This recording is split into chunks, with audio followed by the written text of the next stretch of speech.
Olá, pessoas! Vocês estão ouvindo o Do The Math?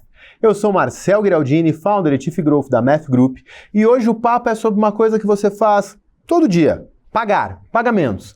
Mas certamente esse simples ato tem muito mais tecnologia, muito mais conceito envolvido do que você pensa. Não é isso, Fabiana Amaral? É isso mesmo, Marcel. E para esse papo hoje a gente trouxe aqui o Sebastian Fentini, diretor de produtos do Ibank. Sebastian, um prazer te receber aqui no Do The Math. Obrigado, gente. Um prazer estar aqui com vocês hoje. Sebastian, eu queria que você começasse contando um pouquinho o que é o Ibank para quem está nos assistindo e nos ouvindo aqui, sendo uma empresa brasileira de tecnologia atuando no mercado global. Conta um pouco para a gente. Legal. Bom, o Ibank, como você falou, é uma empresa brasileira. Ele foi fundado em 2012, em Curitiba. E o que a gente faz é trabalhar com pagamentos e a gente tem uma missão muito clara que é dar acesso. Então, basicamente, a gente junta empresas de e-commerce do mundo inteiro, dos Estados Unidos, Europa, da China, e permite que elas consigam vender para consumidores locais. Então, brasileiros, argentinos, colombianos, de uma forma localizada de pagamentos. Então, o que é isso? A gente, através de soluções de pagamentos, a gente permite que essas marcas globais atinjam uma população ampliada e oferecendo diferentes funcionalidades que elas não teriam acesso utilizando um rail internacional, por exemplo. Então, o Ibank, hoje somos 700 e-bankers, como a gente se denomina. 700 já? 700. A gente está eu sou argentino, a gente tem 20 nacionalidades, localizados em 16 países. Então, apesar de ser uma empresa que nasceu no Brasil, é uma empresa extremamente global e diversa. E pagar é uma coisa que todo mundo faz, né?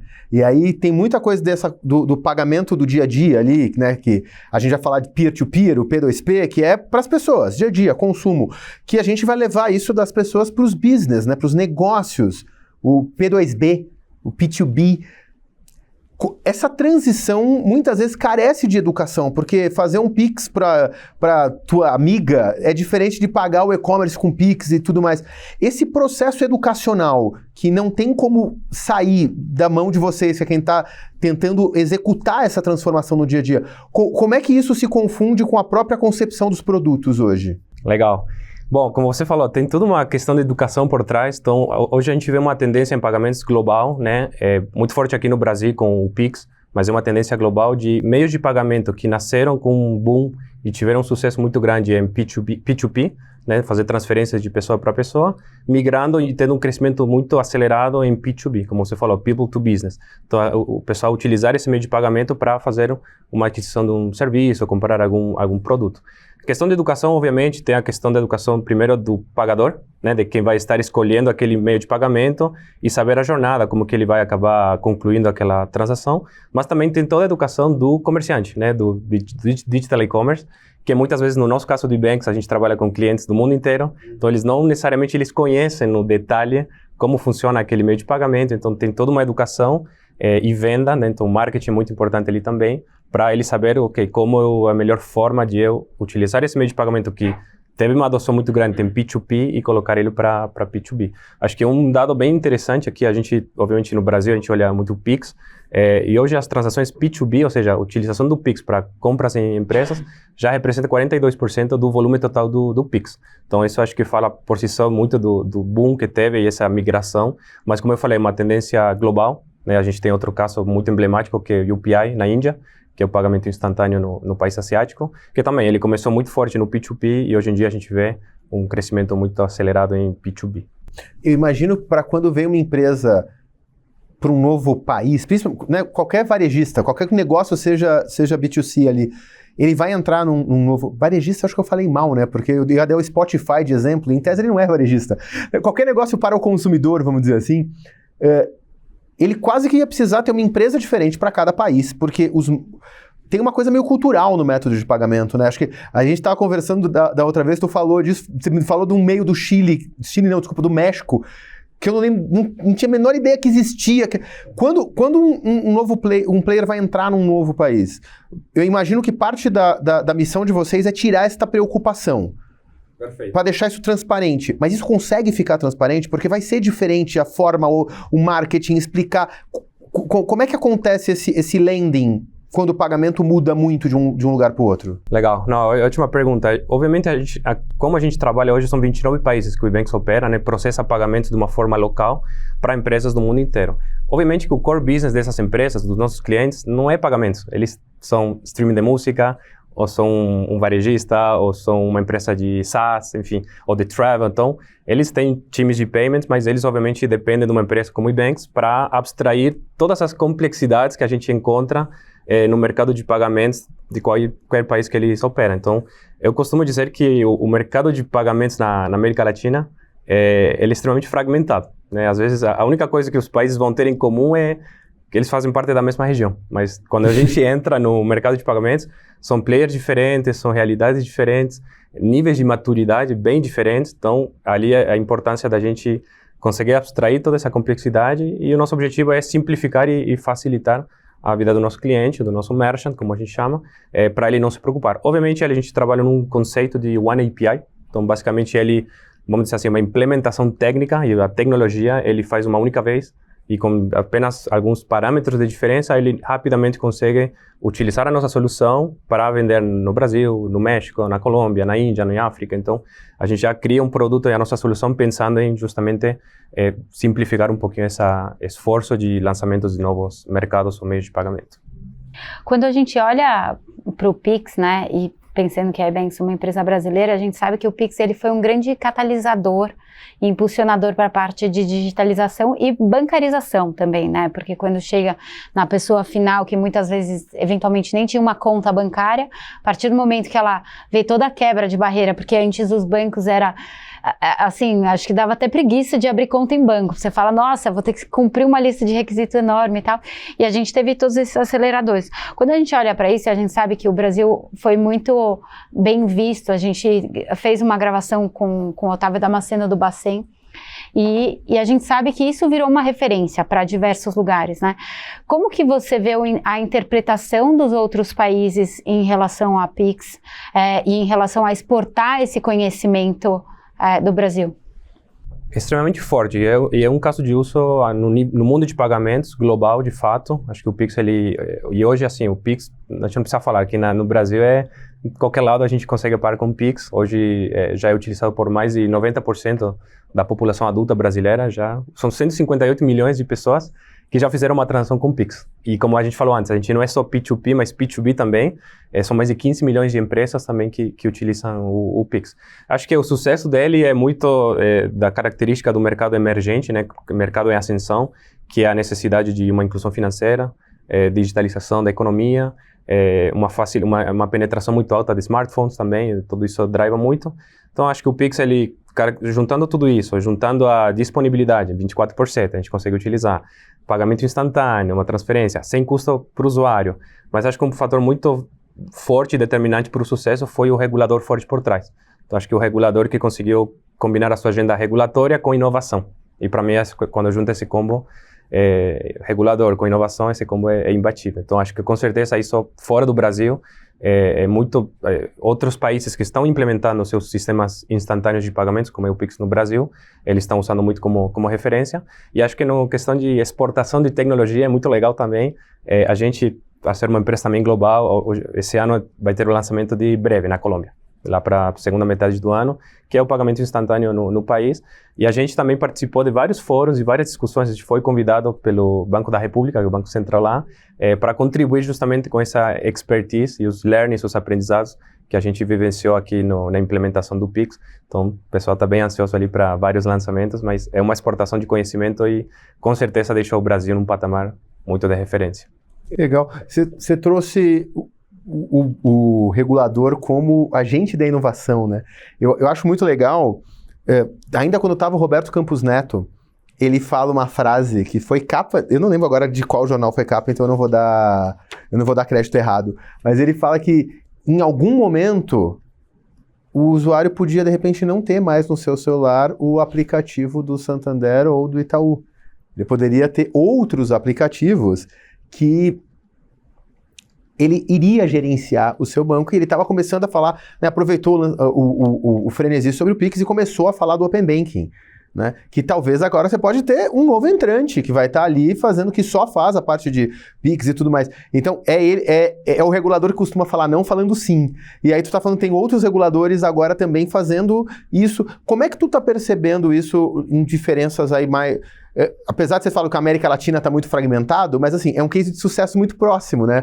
Mas vocês estão em outros lugares, estão na Ásia, estão na África. Como é que você olha o regulador trazendo a inovação como carro-chefe e quando ele não traz a falta dessa inovação, você acha que ela é, né, que os lugares que não tenham pagamento, os lugares que ainda estão... Mas você acha que isso deixa a economia mais lenta, pior? O que vocês estão percebendo? Eu acho que uma série de fatores, mas com certeza acho que a gente vê os casos onde o setor público ele se junta com o setor privado. Acho que quando se contribui, se busca uma colaboração, acho que ali saem os melhores resultados. Então, uma criação colaborativa de novos produtos e soluções. Eu acho que também tem fatores como deixar a implementação obrigatória ou opcional. Esse fator que a gente percebeu em diferentes países ser fator definitivo de vai bombar que nem o Pix ou não. Então, no México, a gente tem outras tentativas de pagamentos instantâneos, Code, depois Gimo, uma nova tentativa. Então, não teve tanta adoção como o Pix, mas também não teve um marketing.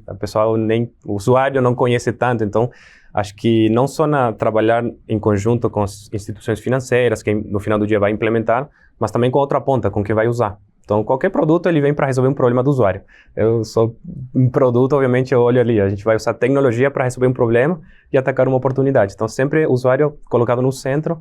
E ali o regulador, obviamente, tem uma série de variáveis em questões de timing, de involucrar o pessoal. Então, até esse exemplo da Colômbia que eu comentei, ele segue um pouco os patamares do Pix, no sentido que também é 24/7, também é real-time.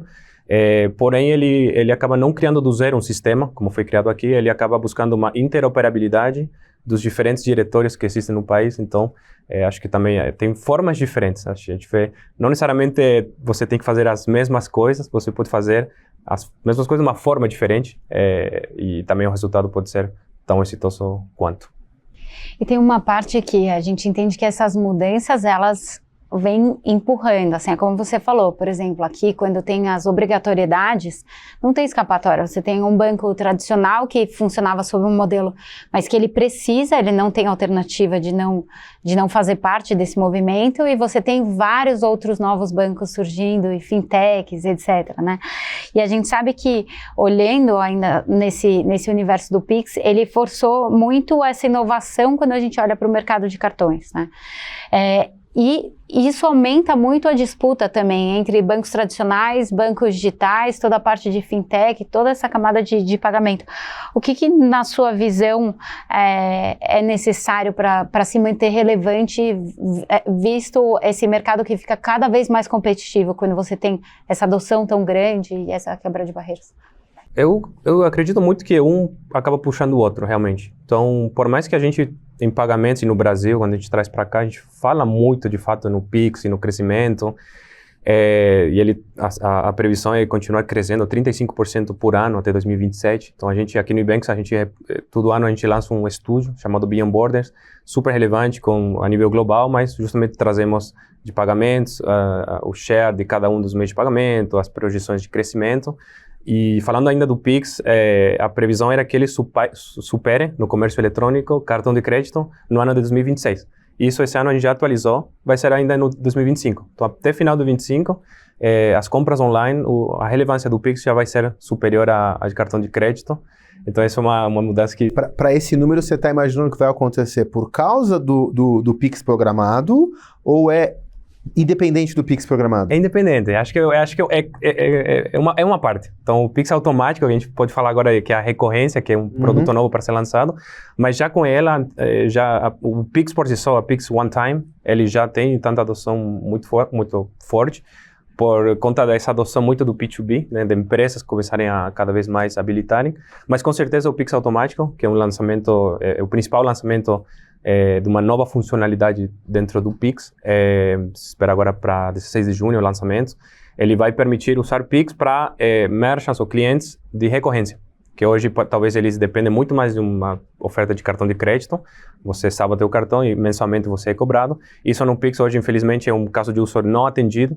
até pode ser atendido, mas depende uma interação mensal do usuário para pagar aquele QR Code, enfim. Mas com o Pix automático, ele de fato ele traz uma recorrência sem fricção.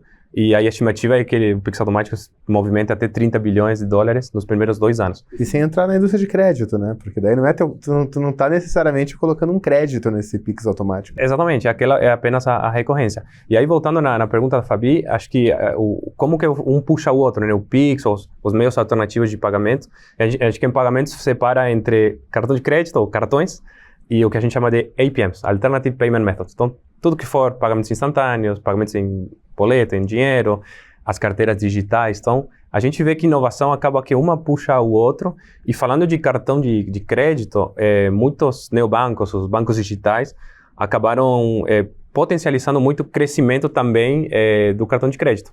Então, hoje a gente vê nesse estudo do Beyond Borders, nesse último ano, no Brasil, as transações de cartão, 41% vieram de cartões emitidos por emissores digitais, que são os bancos digitais.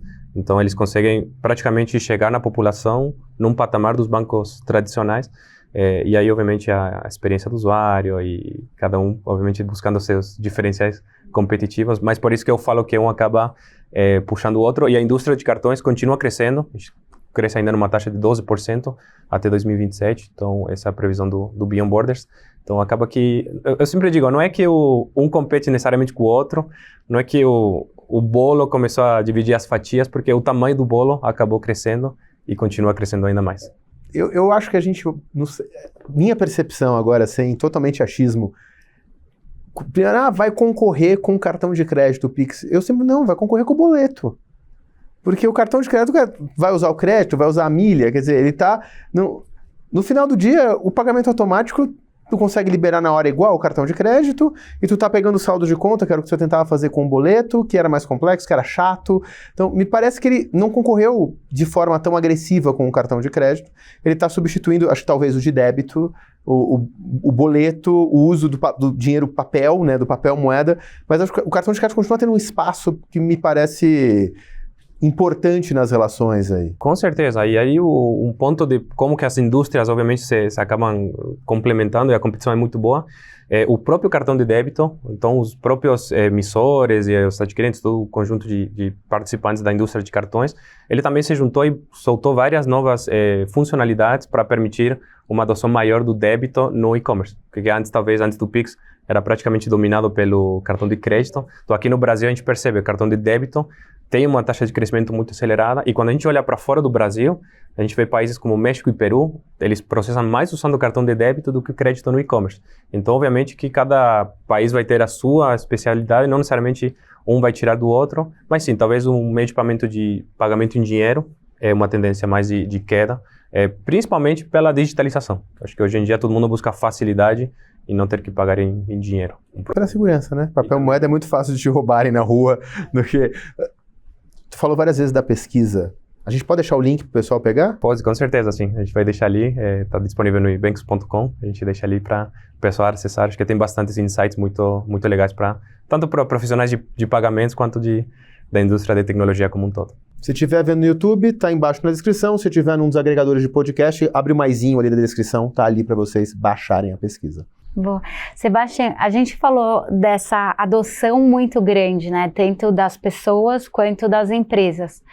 O que na experiência de vocês foram as principais barreiras ou dificuldade ou desafio na hora de fazer essa adoção? Porque a gente olha e fala, tudo bem, como você mencionou agora, né, ele segue crescendo. Mas hoje a gente não tem todas as empresas, tem muitas empresas aceitando e buscando a opção de pagamento por Pix. O que você enxerga que era alguma barreira? Tinha uma questão de, sei lá, de insegurança ou de desconfiança? Não sei, porque muitas vezes quando vem alguma coisa nova... Sim.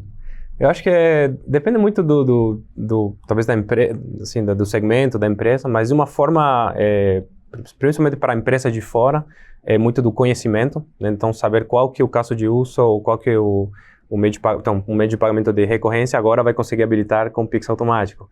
Então, acho que muito da educação e de estar próximo ali, por isso que é tão importante para a gente ter um time disperso pelo mundo inteiro, com especialistas locais, para podermos traduzir isso de uma forma bem clara Acho que desafios, obviamente, de implementações técnicas. Também, obviamente, cada negócio, às vezes, ele quer muita coisa, mas ele tem uma certa limitação técnica. Então, acho que isso drivou a importância que a gente tomou para um comerciante que já oferecia UPI na Índia, que é o pagamento instantâneo, para oferecer Pix no Brasil é apenas um small tweaks ali que ele faz na sua integração, ele já consegue habilitar. Acho que é um desafio N e acho que o conhecimento localizado para mim acho que é a chave para ter a jornada bem fluida, de ponta a ponta. De qualquer forma, o teu produto, principalmente quando a gente vai falar de compra online, né? Então, na hora que o teu produto vai entrar em ação, é o momento de maior fricção da jornada de compra, que é o momento do pagar. Sim. Né? Assim, isso...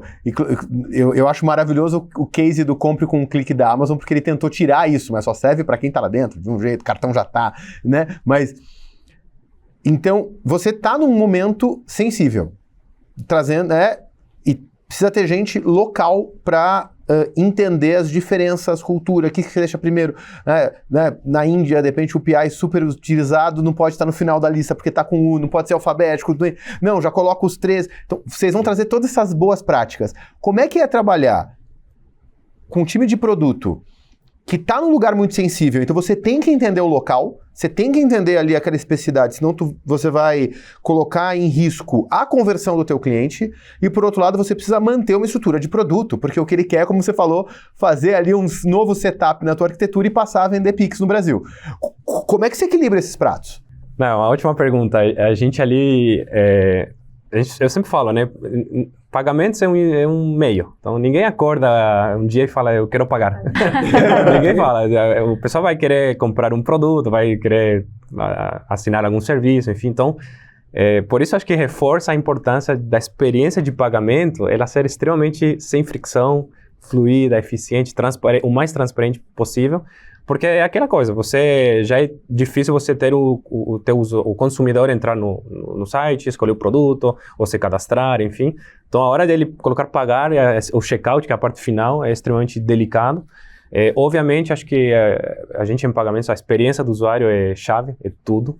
A gente olha muito a jornada de ponta a ponta, então a gente quando percebe alguns clientes habilitando algum meio de pagamento, mas não seguindo as boas práticas, a gente já consegue, dado a nossa expertise, a gente olha, a conversão, a performance vai ser melhor se você adotar essa prática. Então, a gente tem vários casos, tem no Beyond Board, a gente compartilha alguns casos, mas teve um emblemático ali que a gente teve um cliente de fora que habilitou o Pix, e o Pix é um produto de taxa de conversão muito alta, né? Quando a gente fala conversão em pagamentos, a cada 100 Pix que são gerados, quantos são pagos?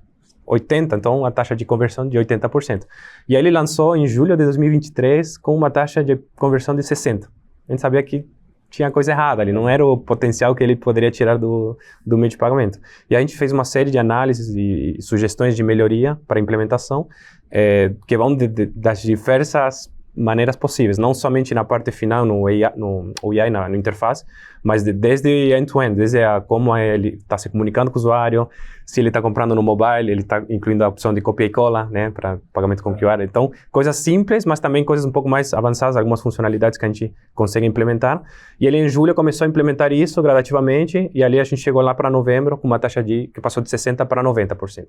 Então, ali a gente fala, cara, quão importante é ter um meio de pagamento para você chegar na população que talvez você não chegava utilizando um cartão internacional, mas ele bem implementado com uma interface muito, muito boa. E acho que ainda falando do Pix, e falando no ponto anterior das vendas ou dos desafios, a gente faz várias análises, a gente tem uma base grande de clientes e a gente percebeu e a gente compartilha isso muito com eles. A implementação do Pix, ele traz muitos novos usuários, então a gente conseguiu fazer algumas análises. Um cliente que ele habilitou o Pix em 2021, então um ano depois do lançamento, foi lançado em 2020. Naquele primeiro ano, 16% dos novos usuários, eles escolhiam Pix. Então ele habilitou o Pix, 16%, ainda número pequeno, mas eram novos usuários daquele comerciante utilizando o Pix. No ano seguinte, em 22, já subiu para 75%. E no terceiro ano, em 2023, já chegou a 95%. Nossa. Então, Ou seja, 95% dos novos usuários, eles chegaram por causa do Pix. Através do Pix, eles escolhiam. E aí é de tudo. A maior parte, 95% eram... 95 desses 95 eram novos usuários. Tinha outros que talvez por comodidade, eles queriam deixar de pagar com boleto e escolhiam, então, usavam boleto em outro site, mas já na hora de migrar para esse comerciante usavam o Pix. Então, a gente fala que o Pix, obviamente, ele traz novos usuários e aumento de receita. Então, tem outras análises que a gente faz, gosta muito de analisar, tem muito dado interno, então a gente consegue tirar vários insights. O quanto que ele aumenta de receita. Então, a gente pegou um grupo de 48 empresas que tinham habilitado o Pix e analisou por 97 semanas, um pouquinho menos de 2 anos. Então, primeiro período sem o Pix, o segundo com o Pix, e ali a conclusão foi que o Pix aumentava a receita em 16%, e para esse grupo aumentou em 25% o número de usuários. Isso... 16% de aumento de receita? Exatamente. A gente tem que começar a colocar Pix. Vou cobrar por Pix.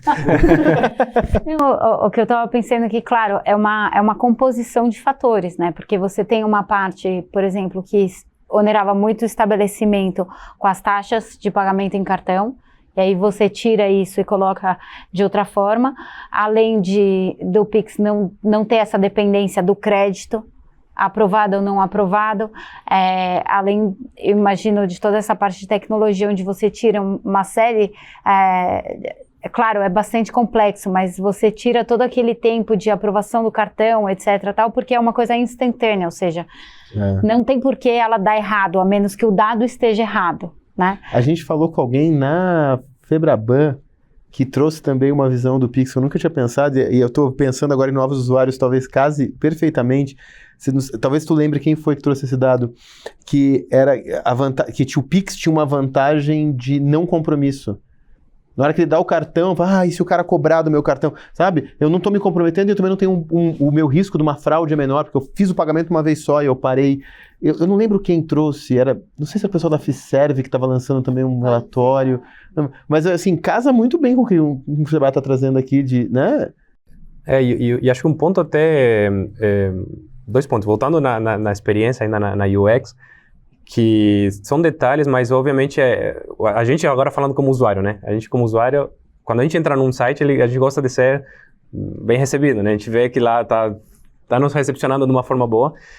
Então, quando você vende para a América Latina, o meu espanhol da Argentina, ele é diferente do espanhol do México e da Colômbia. Então, até nesses detalhes básicos, da forma como você vai pedir os dados obrigatórios, enfim, o documento, esses detalhes fazem a diferença no final. E aí a questão desse ponto que você comentava agora, do usuário se sentir um pouco inseguro, enfim.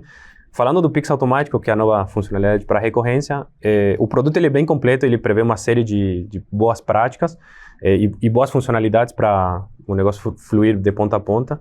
E uma delas é o usuário se sentir sempre no controle. Então a gente, como usuário, vai conseguir, no nosso aplicativo bancário, vai ver uma opção de Pix automático e caso a gente tenha subscrito num serviço de recorrência e a gente quiser desligar ou cancelar, a gente vai poder fazer isso tanto no próprio comerciante, mas também no nosso aplicativo bancário de uma forma bem fácil. Então, acho que isso também vai ajudar com certeza na adoção e evitar esse receio que eventualmente alguém possa ter de subscrever e depois quero cancelar, vai ser difícil. Então, isso está tudo previsto nesse novo produto. O controle vai ficar bem na mão do usuário. Vai ficar. Então...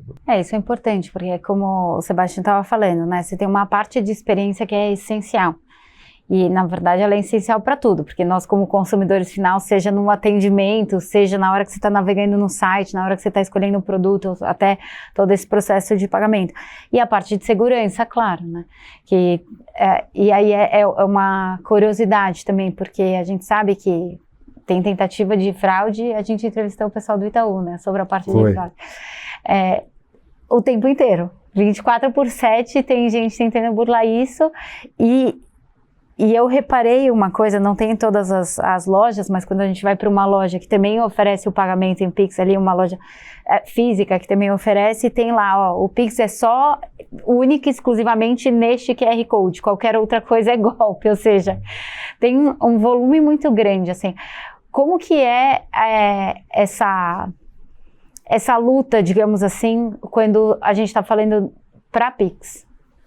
Acho que tem muito obviamente, essa experiência faz parte, inclusive, de deixar bem claro como que é o processo de compra e ter os controles. Então, tem muita engenharia social hoje que é, infelizmente, gente tentando tirar dinheiro de quem não deveria tirar. Então, acho que ali a gente implementa aí como indústria, né? Isso eu acho que é legal. Sempre quando a gente fala de prevenção de fraude, não entra tanto uma competição que é melhor que outra, todo mundo se ajudando e trazendo boas práticas, justamente para prevenir que um usuário seja enganado e pague um outro QR Code não da compra.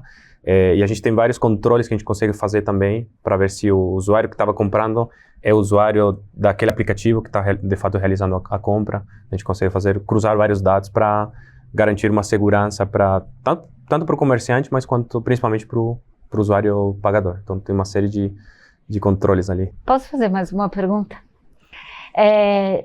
Também nessa linha, a gente vê que, e aí vocês estão em vários lugares do mundo, e a gente sabe que América Latina, vou pegar Brasil, não todas as cidades, mas essa questão da segurança, que teve uma movimentação muito grande de pessoas que passaram a tirar os aplicativos de banco do celular e deixar num outro celular em casa, né?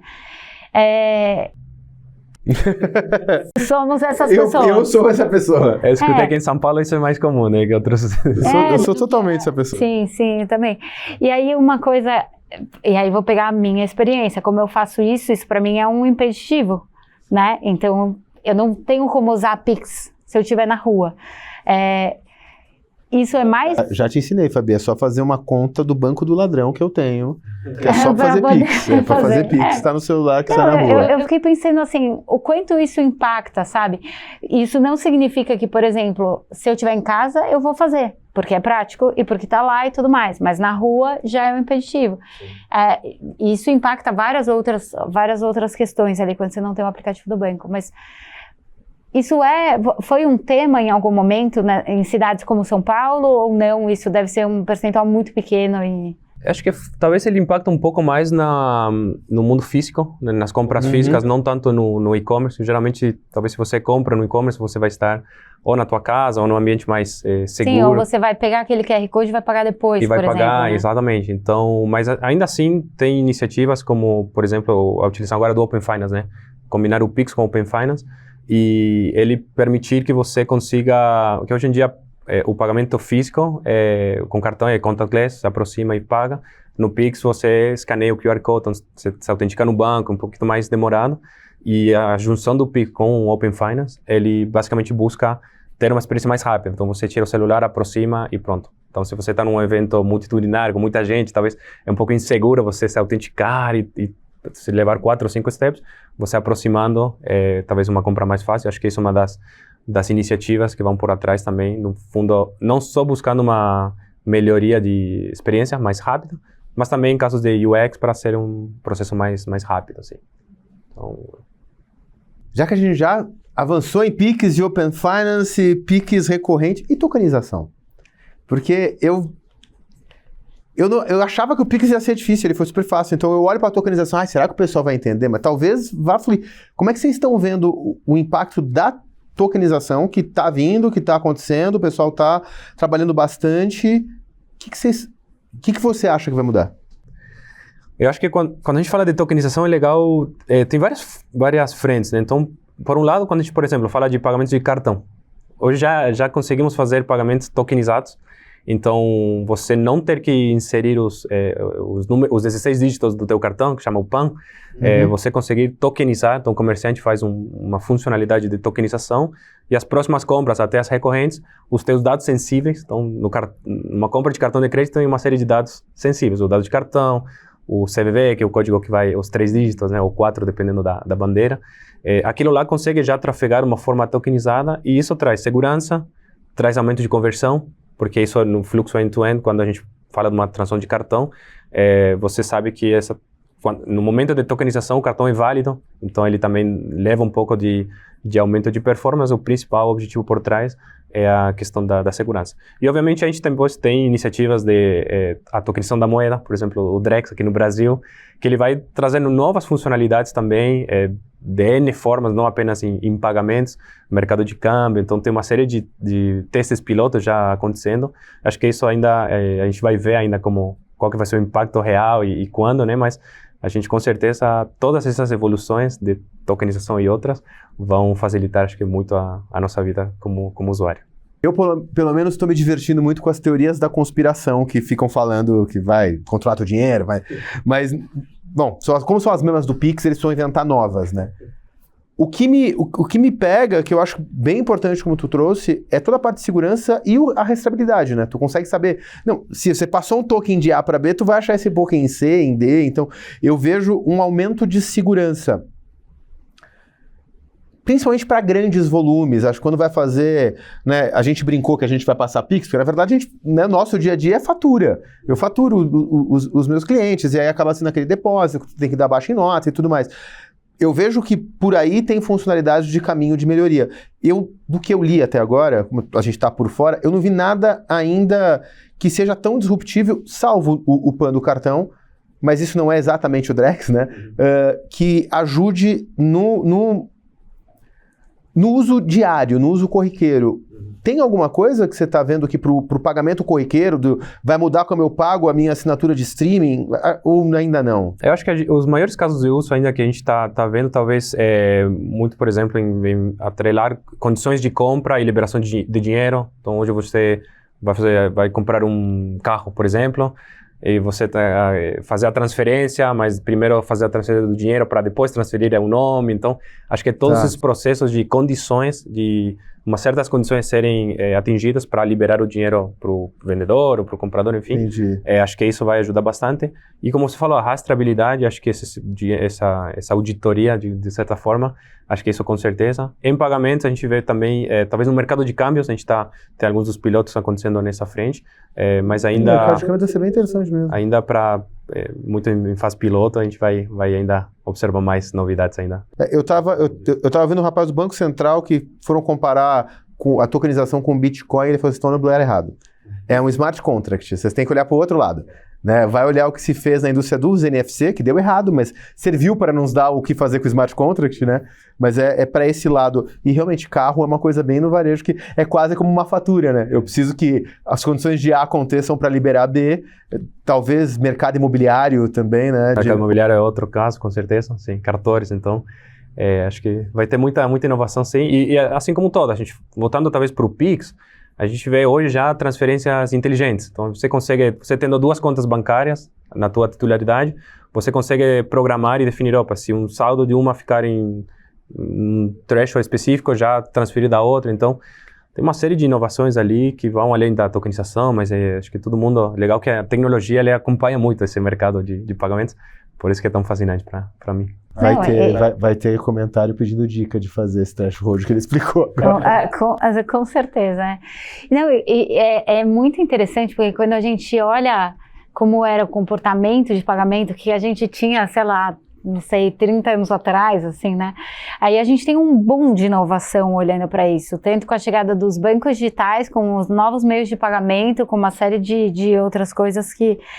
E parece que isso é num espaço muito curto de tempo, porque como você falou, acompanha a tecnologia, então as mudanças que a gente tem agora, elas são muito mais aceleradas do que o que a gente tinha 20 anos atrás. E falando de todas essas mudanças e vendo que vocês estão em vários países ali, você tinha comentado ali no começo, né? Tem países, você pega a América Latina, você tem países com maturidades muito diferentes, né? E até com culturas diferentes, onde de repente você pode, sei lá, num país as pessoas estarem mais abertas a novidades e num país eles serem mais tradicionais, assim. Conta alguma história pra gente de coisas que são bem diferentes.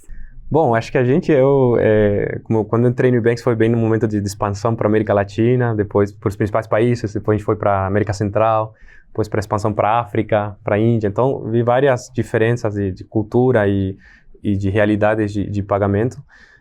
Talvez algumas, em Quênia existe um meio de pagamento que se chama Mobile Money. E basicamente ele não utiliza a internet. O pessoal consegue, aqueles celulares super velhos ali que não tem nem o joguinho da minhoquinha tem esse, mas ele consegue fazer um pagamento com aquele celular através do SMS? Da função do sinal da rede do celular. Ele consegue fazer um pagamento, uma transferência. E aí, obviamente, eu conversando com a pessoa local, motorista, ele me mostrou o celular bem simples. Ele falou, não, isso aqui para mim foi super bom, porque eu sou de uma cidade do interior, eu viajo aqui para a capital, eu trabalho, e antigamente eu tinha que pegar na sexta-feira todo o meu dinheiro, voltar pegar o ônibus, chegava e tinha risco de ser assaltado. e agora, se a pessoa me assaltar, no máximo vai roubar o celular, mas meu dinheiro está seguro. Então, foi muito legal para mim ver a explicação de uma pessoa utilizando uma inovação e isso para o país fez toda a diferença de inclusão financeira, digitalização e a percepção dele. Então, ele trocava um bolo de dinheiro que ele tinha antes para um celular e ele conseguia fazer pagamentos e receber pagamentos por aquilo lá. E a gente vê como essas histórias milhões. Então, na Índia, o UPI que eu comentei, a gente vê extremamente sendo adotado em um monte de lojas online, mas também no comércio físico. Então, aquelas feiras com milhares de pessoas passando. Eles têm uma funcionalidade bem bacana, que é UPI Soundtrack, se não me engano o nome, que ele consegue comprar uma fruta, por exemplo, ele escaneia o QR Code e a hora que ele cair na conta, ele vai fazer um sinal. Você recebeu do tal usuário tal valor. E aí o vendedor não precisa ficar conferindo ou mostrando o QR Code. Então, é uma forma acelerada de utilização para talvez um ambiente massivo com uma quantidade muito frequente de compras. E trazendo para a América Latina, a gente vê o uso do dinheiro muito, muito forte também em países como a Argentina. Ainda a gente tem carteiras digitais muito relevantes, muito fortes, mas ainda também o pessoal escolhendo fazer uma quadra de fila para pagar em dinheiro. Então, é uma série de diferenças bem interessantes. E, Sebastião, quando a gente olha para o Brasil, a gente sabe que foi muito importante o impulsionamento ali dos órgãos reguladores para que as coisas acontecessem, né? E quando olha para a América Latina, é uma movimentação que vocês veem similar? Ou vocês entendem que ainda tem lugares onde não é que existe uma resistência, mas talvez não há dedicação para fomentar esse tipo de coisa? Eu acho que interesse em digitalizar a economia, trazer inclusão financeira e reduzir o uso do dinheiro em espécie, isso é geral. Então, essa pauta faz parte das agendas de todos os países.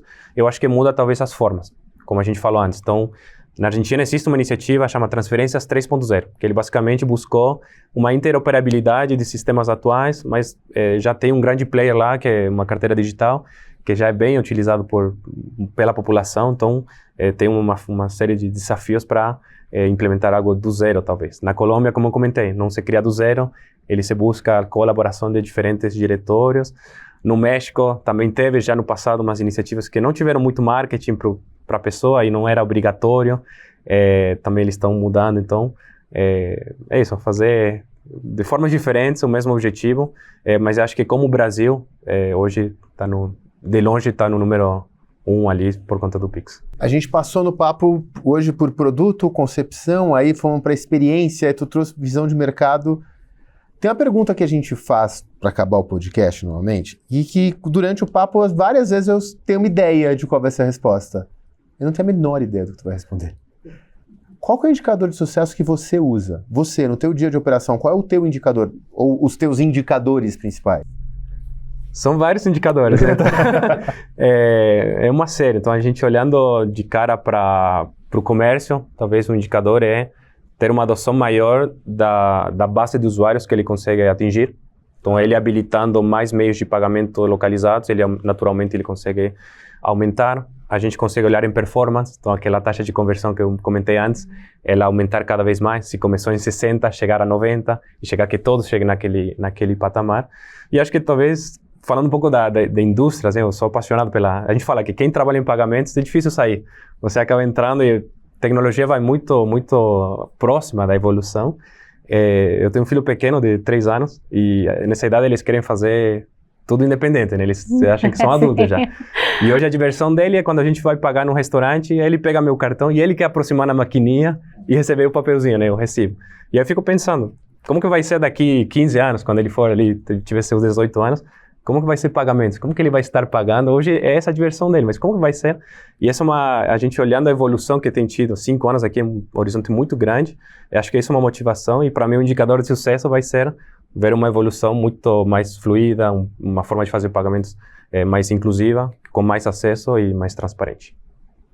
Nossa, essa eu não esperava. Você eu esperava? também não. Foi pra ser também Muito não. Bom. Bom, foi uma delícia te receber aqui. Obrigada pelo papo. A gente vai ter que encerrar. A gente poderia seguir por muito tempo aqui, mas a gente sabe que a gente precisa encerrar. Então eu quero te agradecer e te perguntar, das pessoas que querem te seguir, qual a melhor forma delas te encontrarem? Obrigado. Melhor forma, acho que no LinkedIn, Sebastian Fancini. Estou bem presente por lá, participo de vários fóruns também. Eu que agradeço, foi um prazer, Marcelo e Fabiana. Acho que foi super. Adoro falar de pagamentos, poderíamos ficar, como você falou, 3 horas, mas obrigado pelo convite. A gente que agradece, de verdade. Foi muito bom o papo. Fabi, muito obrigado por estar aqui comigo mais uma vez. E você que está aí ouvindo a gente. Bom, primeiro que assim, ó, antes de desligar, abre e baixa a pesquisa, vale muito a pena, já li, adorei, acho que tem bastante conteúdo interessante, vai dar insight, vai dar ideia, vai lá e olha. Já que você já abriu o teu browser, né, 5 estrelinhas, custa nada, bota lá 5 estrelinhas pra gente, encaminha para um amigo que ajuda a gente demais. Valeu para vocês e mais uma vez, Sebastião, muito obrigado. Obrigado, gente. Valeu.